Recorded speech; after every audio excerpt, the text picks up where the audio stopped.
class. 3, 2, 1. Contact. It's the field. Remember that? Oh. Maybe I imagined it. Exam 1 is Friday.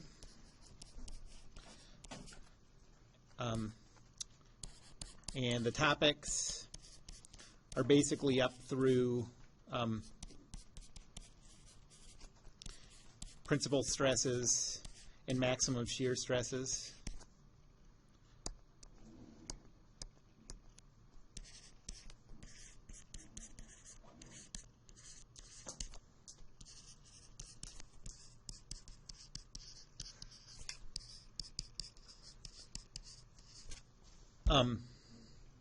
Anybody have any questions about the test or any of those topics?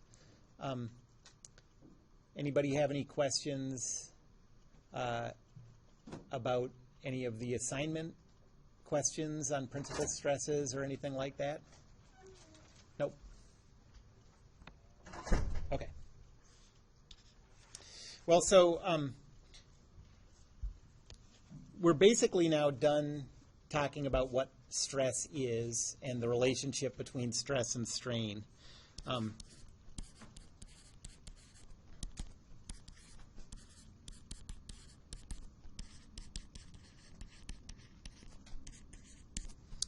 We talked about what stress is. We talked about what strain is.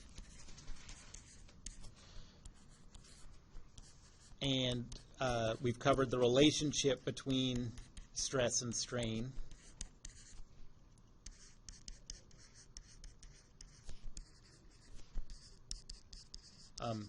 And this is called the constitutive relationship.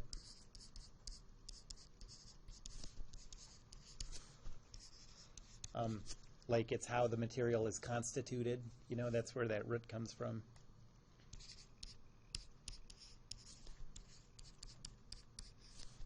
Have you always made your A's like that? My A's? Yeah. I just didn't know. Like it loops up from the bottom? I don't know. Yes. Yes, I think I have. It's always, I never noticed that, and now it's Well, I think it just, I don't know. But now I'll be sure to be extra self-conscious about it. no problem. Graffiti, like tagging. Yeah, that's how I develop most of this stuff, is tagging. Normandale.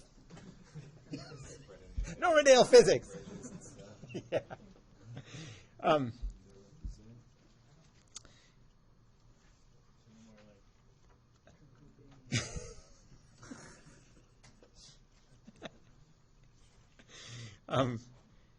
So now we're moving on to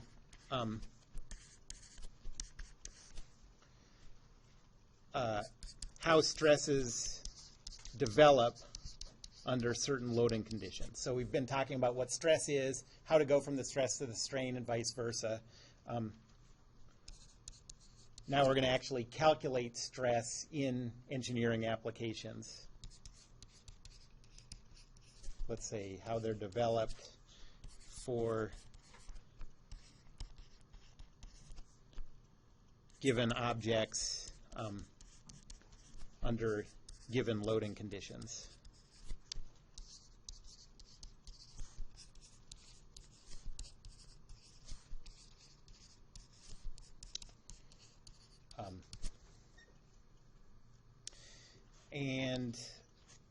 So we'll talk about, like, if you have a long beam and there's a force applied in the middle and the external loads are this, like the kind of stuff you calculated in statics. How do you figure out what the stresses are and then the strains are at every point in the beam? That's the kind of thing we're going to calculate. And so kind of leading into that, I want to talk a little bit more about a tensile test. So tensile tests, I described these before as the ways to determine Young's modulus and Poissons ratio for a material.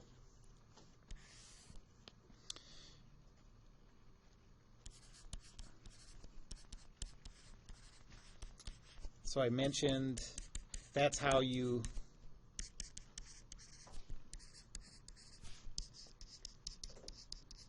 determine Young's modulus and Poissons ratio for a material. And under what conditions does it even make sense to talk about Young's modulus and Poissons ratio? I mentioned this once before, maybe a couple times before. Do you remember? So these, you use these to define a material's constitutive relationship.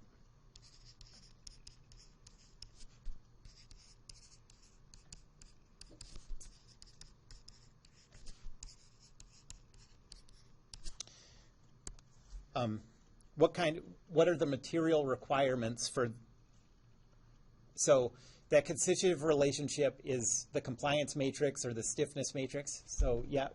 Oh, it has to be homogeneous throughout.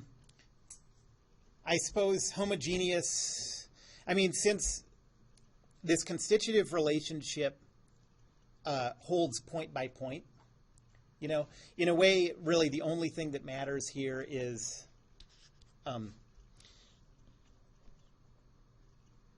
so that's valid for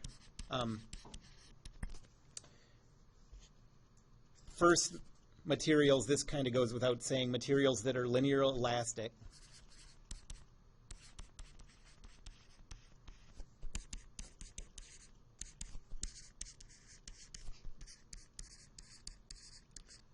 Linearly elastic. And what that tells us is that a linearly elastic material says that we can determine the stress, the strain, as a compliance matrix times the stress. Okay? That's what it means to be linearly elastic. Otherwise, this matrix would be a function of T or position or something like that. And second, that compliance matrix has 36 values. And for those 36 values to be expressed in terms of only two parameters, the Young's modulus and Poissons ratio, the material has to be isotropic. And what does isotropic mean?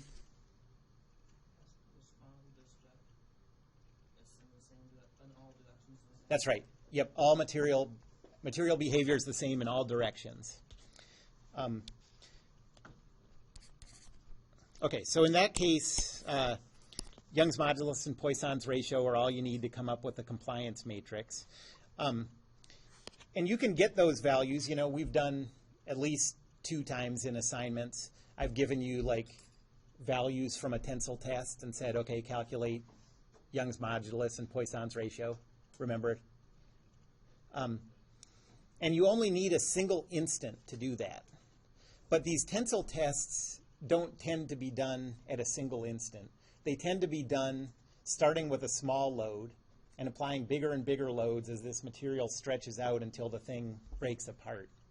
So I want to show what happens over the entire time of a tensile test.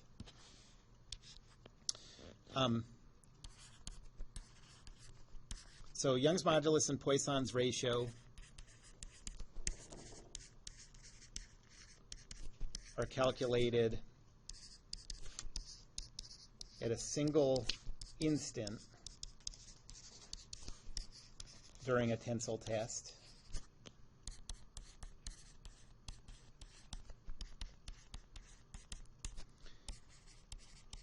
But the test actually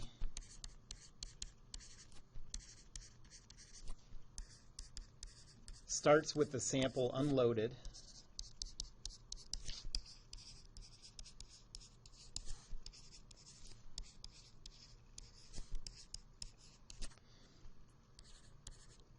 And steadily increases load until the sample fails.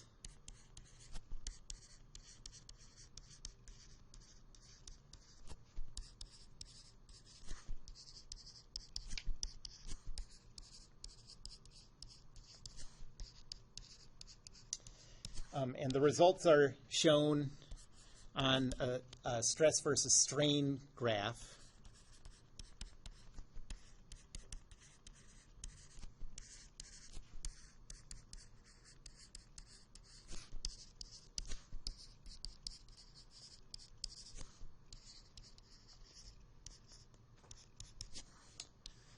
And here's a pretty common shape for a stress versus strain graph for a material.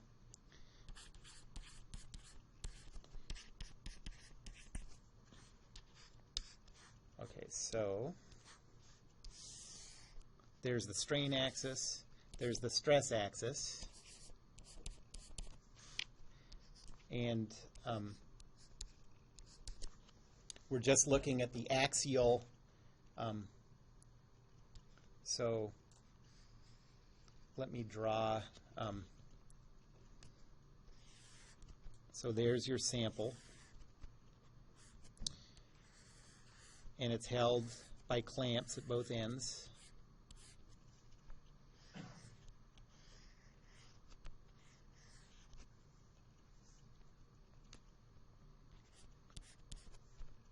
And little by little, they apply axial loads, putting it in tension.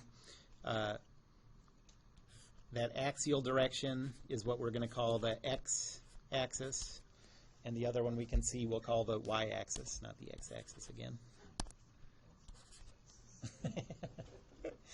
It's right. That's the new math. Okay, so here's what it looks like. Well, where does the graph start? When there's zero strain, what's the stress? Okay, it has a start at 0, 0. And it does that for a while.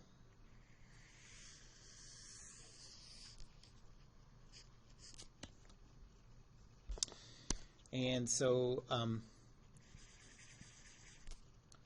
let's call this point A, this point B,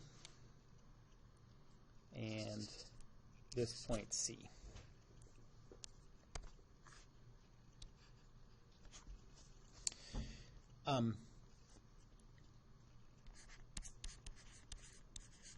From 0 to A, that's the linear elastic region. You can see that the stress versus strain graph follows a pretty linear function.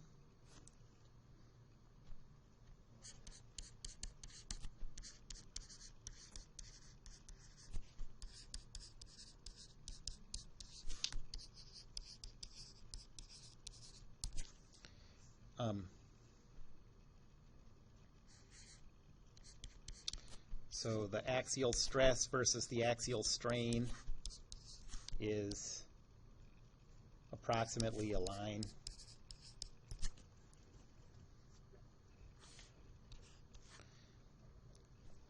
This is the region that we care about in this class.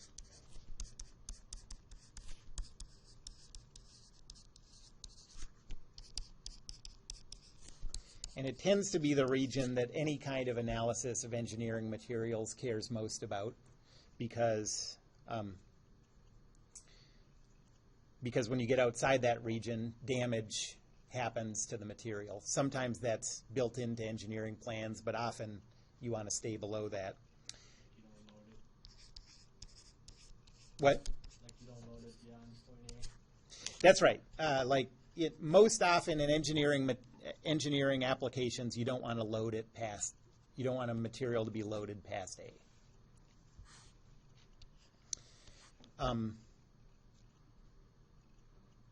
This class, that doesn't make any sense. This class is concerned with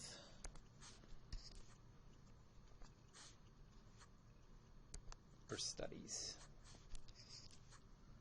But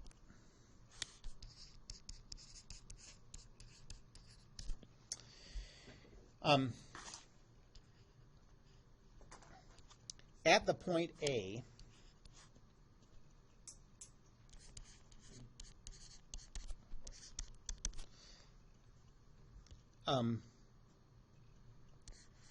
the relationship between stress and strain becomes nonlinear.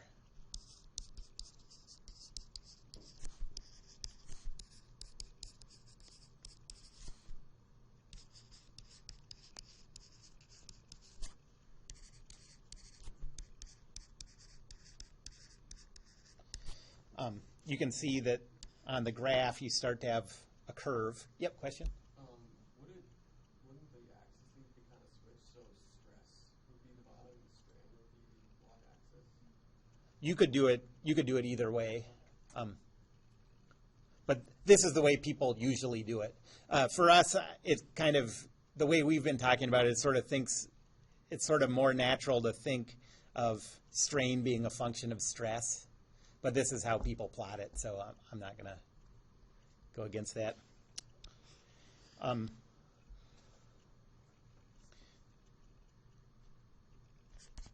This is also, okay, so the fact that stress and strain become nonlinear, you can see that in the fact that you start to get a curve in that graph. You know, it's not a line anymore. This is also close to the point where the material stops being elastic.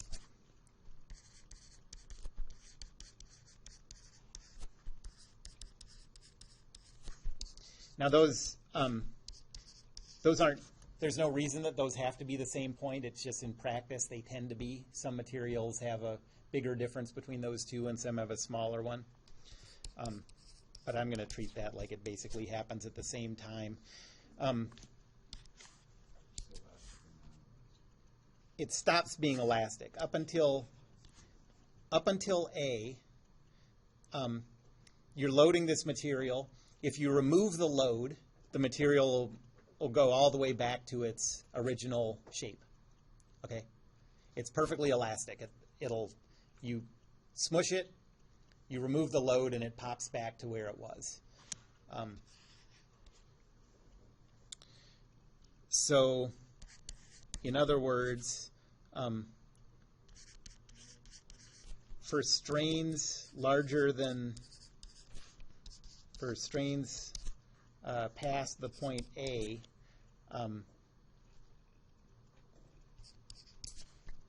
if the load is removed,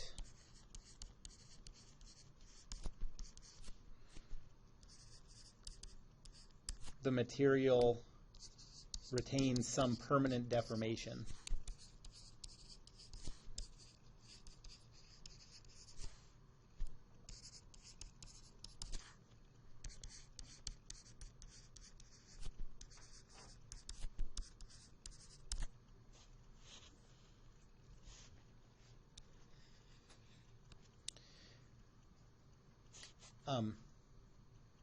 And you usually start at some point see some weakening in the material.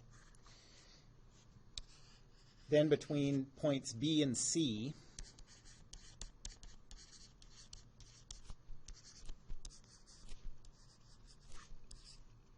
you get this sort of weird phenomenon called strain hardening.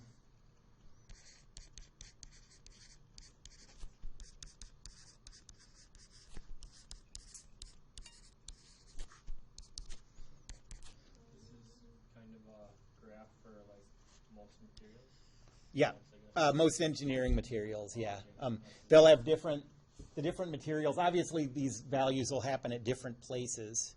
And some materials will have a deeper, it'll drop down deeper here and then go up more steeply. Some will basically stay level before strain hardening. Some will have more strain hardening or less. More brittle materials will fail way before, with way less strain than more ductile materials. But the basic characteristics of this graph are what you see in most engineering materials.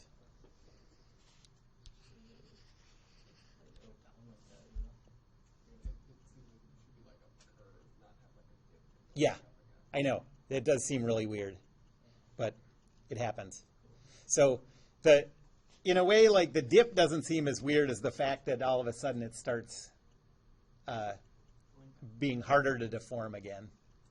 But that's the strain hardening phenomenon, and it seems to happen. All this stuff that I'm describing right now is way past the deformation that we deal with in this class. We only care about up to A,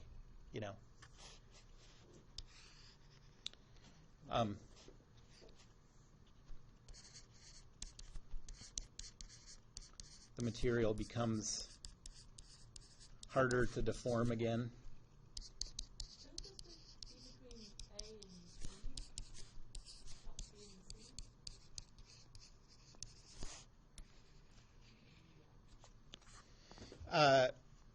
So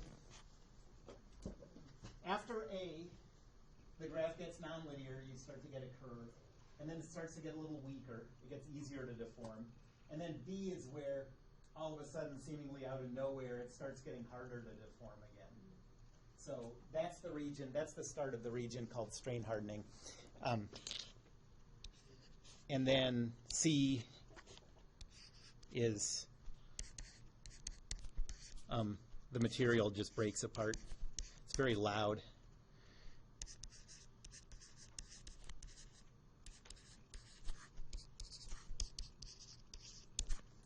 If you're not expecting it on one of these testing machines, it really makes you jump. The nonlinear region, well, it's actually not the fact that it's nonlinear that makes it true. It's the fact that it stops being elastic.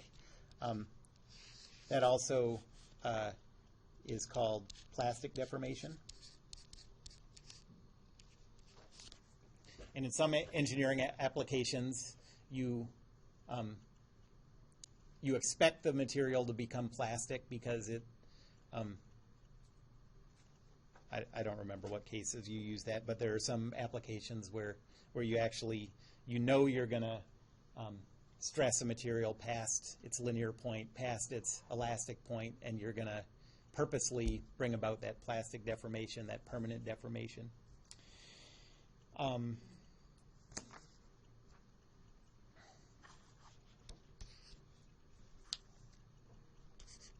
So this last point C is called fracture or failure.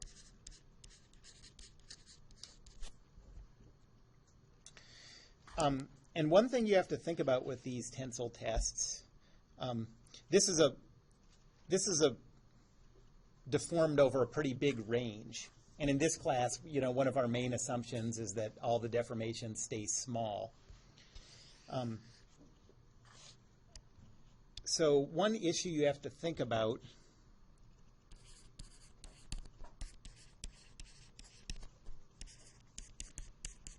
with large deformations like this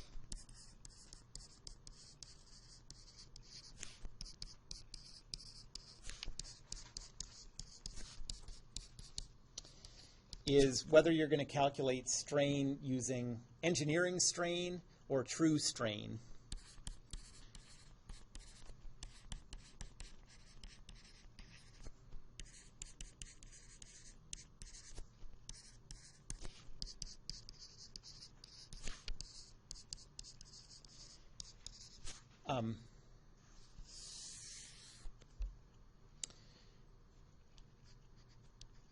In this class,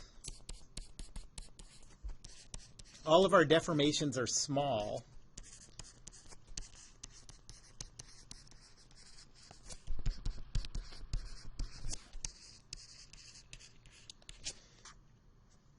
So in calculating the strain, whether you calculate the strain as the amount of elongation divided by the initial length,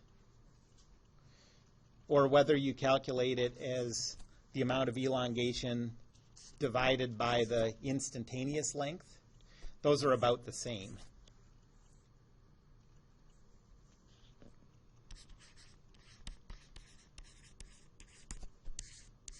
Because small deformations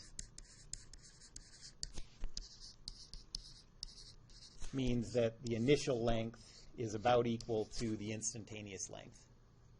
Okay? But in these tensile tests, you get stuff like, it really looks like this. This is not like an exaggerated picture.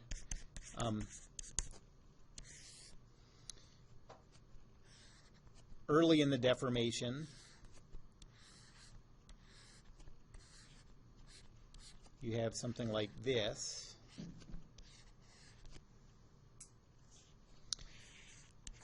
And later in the deformation,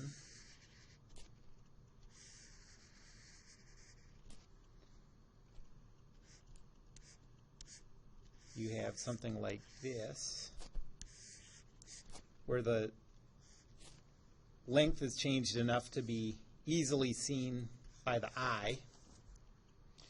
And you get this change in the cross-sectional thickness that, like you can see here, that's called necking.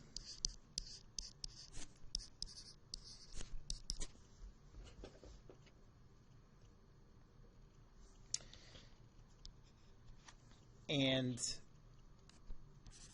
as this necking occurs,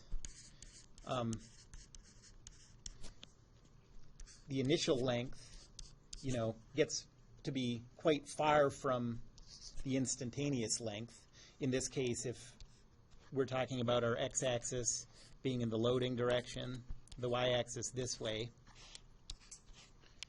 here you can see that the instantaneous y width is getting to be quite a bit smaller than the initial width. And so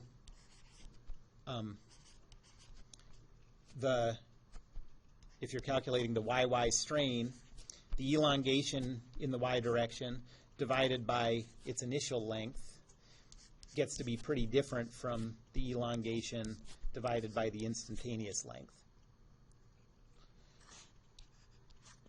This is the one that we use. This is called the engineering strain.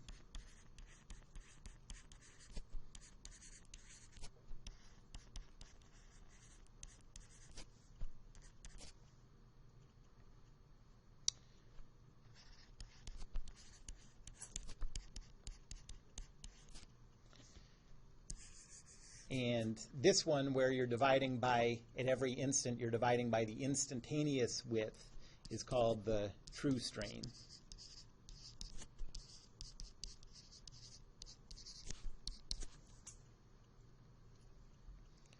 Again, for our applications, it doesn't make any difference which one of these you use because there's not much difference in these two widths. And so we use the easy one, Why make it harder than we have to? But as those deformations get big, the differences between those get big. And so this graph, if this graph represents the engineering, calculates the strain using engineering strain,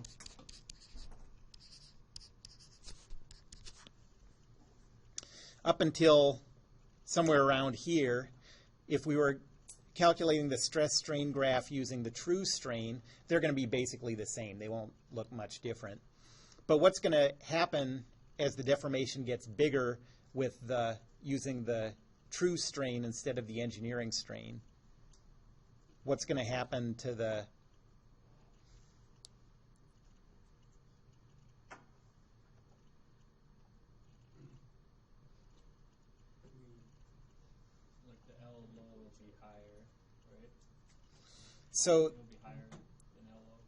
So the LOO will be higher, and so the strain, and actually, there's two things that go into this. I guess really an easier way to think about it is what's going to happen to the stress as that cross-sectional area gets smaller. So the stress is going to go up, and so this graph does something like, starts to look like this using the true strain.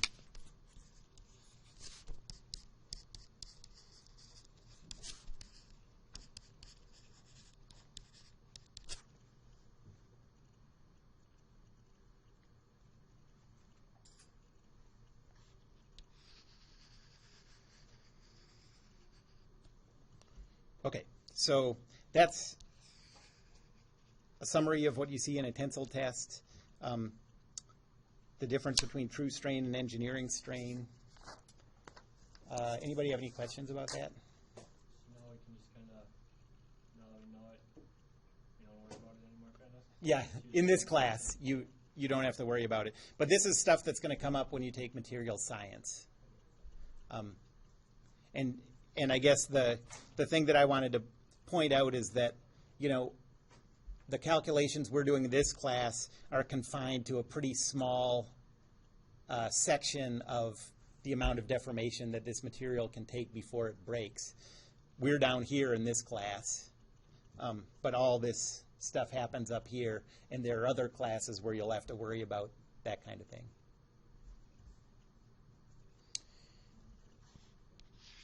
Okay.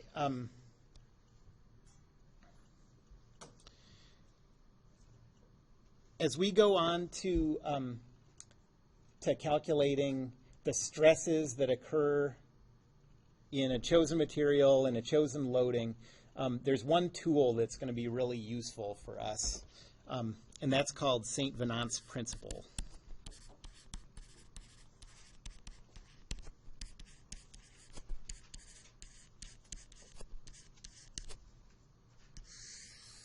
And notice, so this is a principle that's different than a principal stress. It's the other kind of principle. Principal stress is like the guy who runs around the school looking like a big shot. The principal. This is a principle, you know. Have you ever noticed there's two kinds of principles? They're spelled differently. You can, well, now, okay, now you have something to work on later. This is, right, this is a principle like the I don't know. What's it? Yeah, like,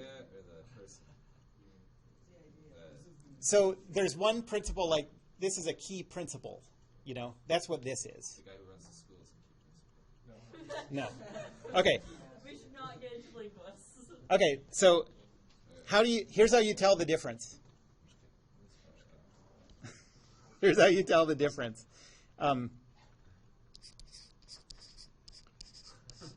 Principal is like the main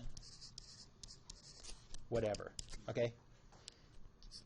Principal, P-L-E, is an idea, okay? And the way you can remember how to spell which one is that the principal of the school, the main person at your school, is your pal. No, they're not. Well, you went to a bad school.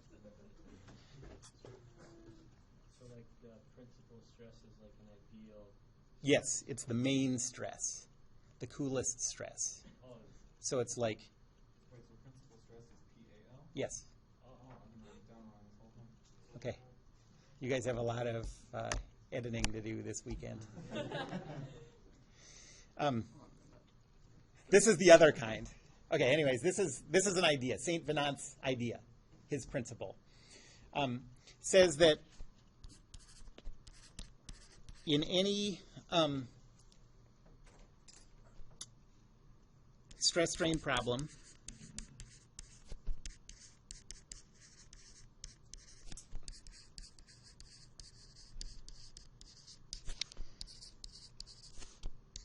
you can replace the actual loads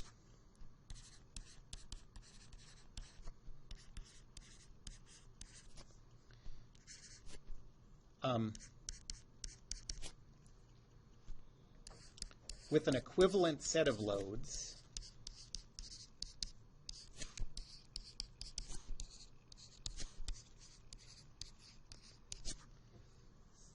as long as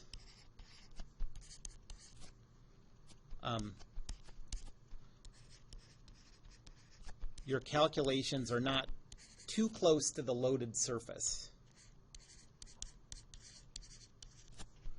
They aren't for points that are too close to the loaded surface.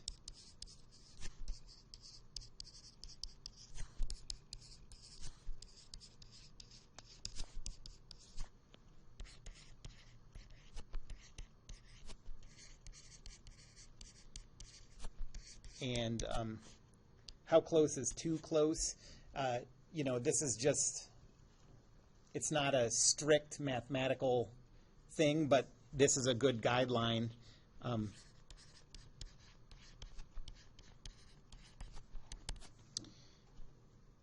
the points where you're calculating the stress should be at least as far away from the loaded surface as the longest dimension of the loaded surface. And I'll draw a picture. But so at least as far from the loaded surface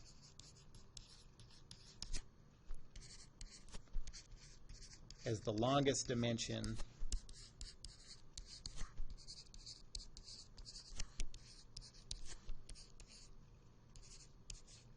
of the loaded surface.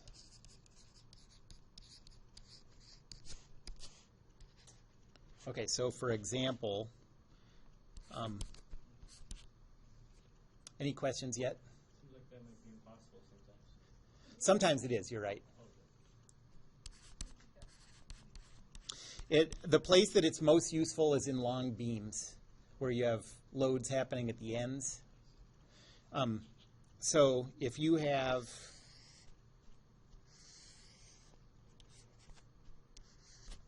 something like this, and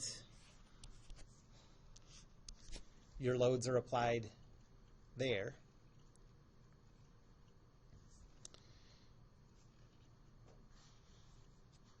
mathematically, we're going to see we don't have ways to calculate the stress for a beam like this with point loads applied. But we will have ways to calculate it for distributed loads with equivalent magnitudes.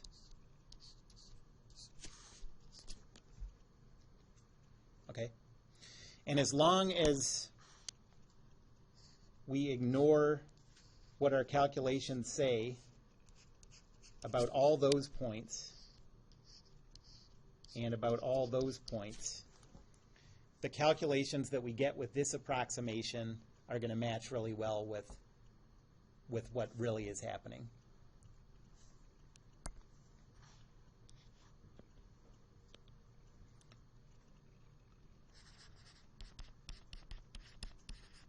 So mathematically,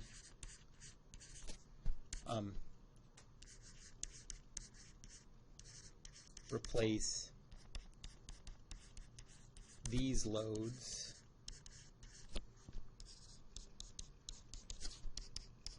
with these,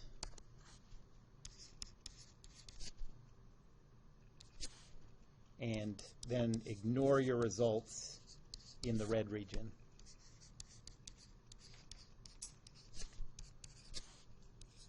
In the shaded regions.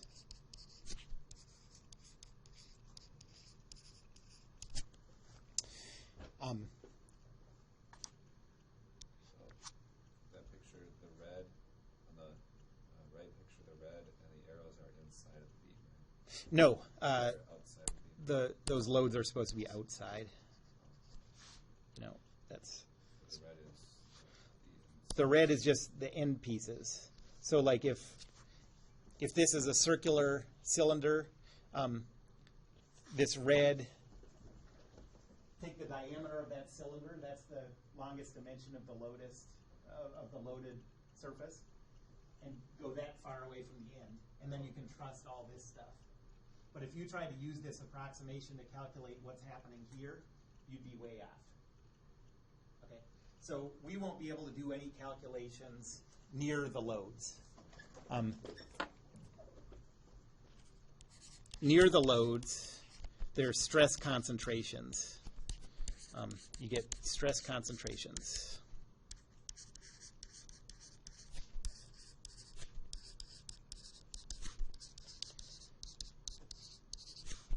A lot of times, I mean, not always. Sometimes the calculations that we can do are really useful, but a lot of times what you really want to know is what's going to happen near the stress concentration. So then what would you do? Well, if you need to do calculations near where the loads are applied, you almost always just do that using finite elements. You do numeric solutions to that. You can't do hand calculations for that.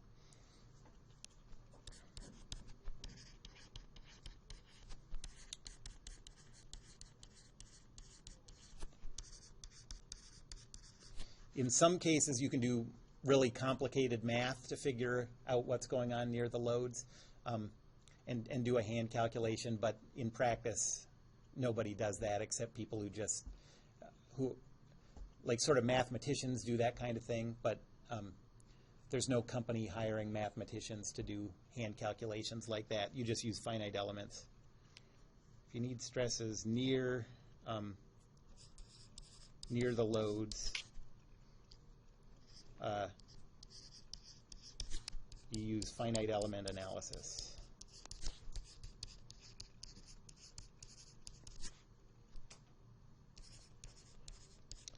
And that's often abbreviated FEA or FEM for finite element method. Creo, the Creo that we have a license for has a toolbox for finite elements, and we can do these kind of calculations. I'll show you a couple of calculations for some of the things that are a little harder for us to visualize as we go on later. But in a way, so we have access to software that lets us carefully check our hand results. Any questions about that? Okay. Let's